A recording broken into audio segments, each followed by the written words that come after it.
Hi வணக்கம் pass. Again ரொம்ப சந்தோஷம் உங்க திருப்பி பார்க்கறதுல. After so long I do this video long. Again இன்னைக்கு என்ன கற்றுக்க போறோம்னாக்கா நம்மளோட ஸ்ட்ரக்சர், ஸ்பாரிங் ஸ்ட்ரக்சர் எப்படி இருக்கணும்னு கற்றுக்க போறோம். ஓகே, நம்ம ரெடியா இருக்கும்போது சண்டைக்கு முன்னுக்கு கையை வந்து ஃபிஷ் செய்யணும், இந்த கம் வந்து வெளியே அமுத்திக்கணும். ஓகே, இப்படிதான் ரெடியா இருக்கணும். ஓகே, ஜஸ்ட் இப்படி ரெடியா இருக்கணும். அண்ட் லம்போட்டா வச்சுக்கணும் உடம்ப. ஓகே, நம்ம சாஃப்டா வச்சுக்கணும் உடம்ப. ஓகே, சாஃப்டா வச்சுக்கிட்டு ரிலாக்ஸ் பண்ணணும். And get ready. அடுத்து பாருங்க, கால் வந்து மூவ் ஃபார்வர்ட் பண்ணும்போது உள்ளுக்கு போய் இந்த கை வெளியில வந்து இப்படி பிளாக் பண்ணணும். இந்த கை வந்து மூக்கு வளர்த்தி இருக்கணும். இந்த எல்போ வந்து ரிப்ஸ் கிட்ட கவர் பண்ணி இருக்கணும். இந்த கை வந்து இங்க குத்துறதுக்கு ரெடியா இருக்கணும். உடம்போட சேமா இருக்கணும். ஓகே, இங்க பாருங்க, உடம்போட சேமா இருக்கணும். இப்படி இருக்கக்கூடாது, இப்படி இருக்கக்கூடாது, இப்படி இருக்கக்கூடாது, இப்படி இருக்கக்கூடாது, இப்படி தாண்டி இருக்கக்கூடாது. உடம்போட சேமா வச்சுக்கணும். இது வந்து மூக்கு வளர்த்து வச்சுக்கணும். கால் பாத்தீங்கன்னாக்கா, கால் எப்படி இருக்கணும்னாக்கா எல் ஷேப்ல இருக்கணும். இப்ப இப்படி இருக்கீங்க, சேஞ்ச் டர்ன் எல் ஷேப். அதை நேரா பின்னால கொண்டு போயிட்டு இப்படி இருக்கணும். ஓகே, இப்படி நின்னா ஸ்ட்ரைட்டா இருக்கும். கிராவிட்டி பாயிண்ட் வந்து நல்லா இருக்காது, நல்லா அமுத்தி இருக்காது. அப்ப அதனால என்ன பண்ணணும், இந்த கால் இப்படி வச்சு இந்த முட்டியை வந்து கொஞ்சம் ரிசர்வ் வச்சுக்கணும்.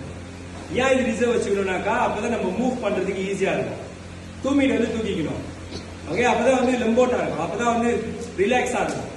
அப்ப இந்த இந்த இதுல இந்த ஸ்பைக்ஸ் தானே நம்ம வந்து மூவ் பண்ணோமாக்கா தென் நம்ம ஈஸியா மூவ் பண்ணலாம்.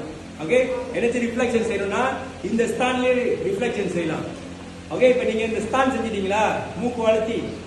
ஓகே, இந்த கையும் இந்த ஷோல்டரும் சேம் லெவல்ல இருக்கணும். இந்த ஷோல்டர் இப்படி வெளியாக கூடாது, உடம்பு இப்படி நேரா இருக்கக்கூடாது, நிறைய ஓப்பனா இருக்கும். அதனால உடம்பு வந்து சைட்ல திருப்பி இருக்கணும். இந்த கைக்கு நேரம் இந்த ஷோல்டர் லைன் இருக்கணும். ஓகே, கேமரா இங்க பண்ணிக்குவாங்களேன். இந்த கைக்கு நேரா மூக்கு, அந்த மூக்குக்கு நேரா பாத்தீங்கன்னாக்கா இந்த ஷோல்டர் இருக்கும். ஸோ எல்லாம் ஒரே நேரத்தில் பாடி கவர் பண்ணியிருக்கோம் ஃபுல்லா. அப்போ பிளைண்ட் ஸ்பாட் நம்ம ஓப்பனருக்கு வந்து நம்மளுக்கு தெரியாது. அந்த ஒரு பிளைண்ட் ஸ்பாட்ல நம்ம வெயிட் பண்ணிட்டு இருக்கோம். ஓகே, சோ இப்போ வந்து டக்கிங் எப்படி செய்யணும்னாக்கா இந்த கை கீழே பிளாக் பண்ணும். 1, இந்த எல்போ தாண்டாம, இந்த எல்போ கீழே ஏறாம, இப்படி ஏறாம இந்த எல்போ இங்கே இருக்கணும். and drop your hand down. Okay, ஜூடான் சுக்கி பண்ணாங்கன்னா, கீழே வயிற்றுல குத்துனாங்கன்னா just drop 1. ஓகே, இப்படி வெளியே போயிடுச்சுன்னா போதும். ஓகே, உடம்பு சேஃப் ஆயிடுச்சு, குத்துனாக்கா படாது.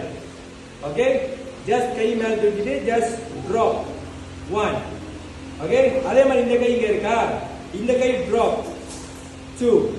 அப்படி இங்க நினைச்ச ஒரு ஸ்னாக்கிக் வருது, மவாஷிகிரி வருதுனாக்கா ஜஸ்ட் drop, இந்த கை drop பண்ணி block 2. இந்த கை block இங்க